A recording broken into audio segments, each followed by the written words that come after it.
আসসালামু আলাইকুম রহমতুল্লাহি ওয়া বারাকাতুহু। বর্তমানে এই অন্তর্বর্তীকালীন সরকারের মধ্যে দুইজন সদস্য হচ্ছে এই বিপ্লবী আন্দোলনের নেতৃত্ব দানকারী দুইজন। তো এদেরকে নিয়ে অনেকে বিভিন্ন রকমের মন্তব্য করছে। তারা নাকি ক্ষমতার লোভে এই আন্দোলন করছে, এরকম অনেক গুঞ্জন। কারা ছাড়া জানি না, তবে অনেক সাধারণ মানুষও এগুলো বিশ্বাস করে বা মনে ধারণা করতে পারে। তো এদের জন্য আমি বলবো যে তাদের যে অবস্থাটা, তারা যে পরিস্থিতির সম্মুখীন হয়েছে, আপনি আপনার নিজের দিকে তাকান, তারপরে বলেন যেখানে আপনার জীবনের কোনো নিশ্চয়তা নাই এবং ওখানে মৃত্যুবরণ করার নিশ্চয়তা একেবারে 99%, সেখানে কি আপনি ক্ষমতার লোভে সেইখানে যাবেন? এটা আপনার নিজের দিকে তাকিয়ে আপনি বলেন, আপনি কি ক্ষমতার লোভে নিজের জীবন যেখানে শেষ হয়ে যাবে ওই জায়গায় কি আপনি যাইতেন? আপনার নিজের দিকে তাকিয়ে তারপরে বলেন।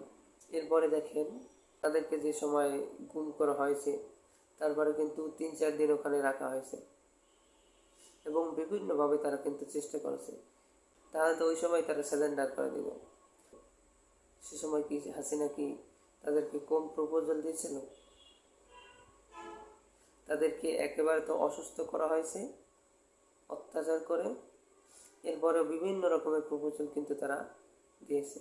এই যে দেখেন, গত নির্বাচনে বিএনপির কয়েকজন তাদের থেকে সরে গেছে, নির্বাচন করছে, তাদেরকে কিন্তু দেওয়া হয়েছে, টাকা দেওয়া হয়েছে, ক্ষমতা দেওয়া হয়েছে।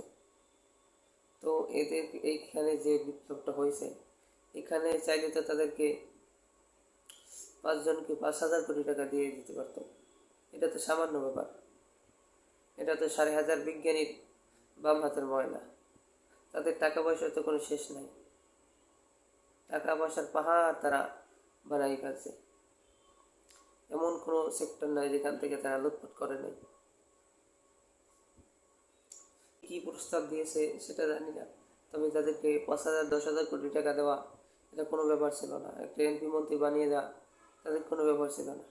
ঠিক আছে, তো তাদের যদি ক্ষমতার লোভ থাকতো তাহলে তো ওই সময় তারা স্যালেন্ডার করে দিত।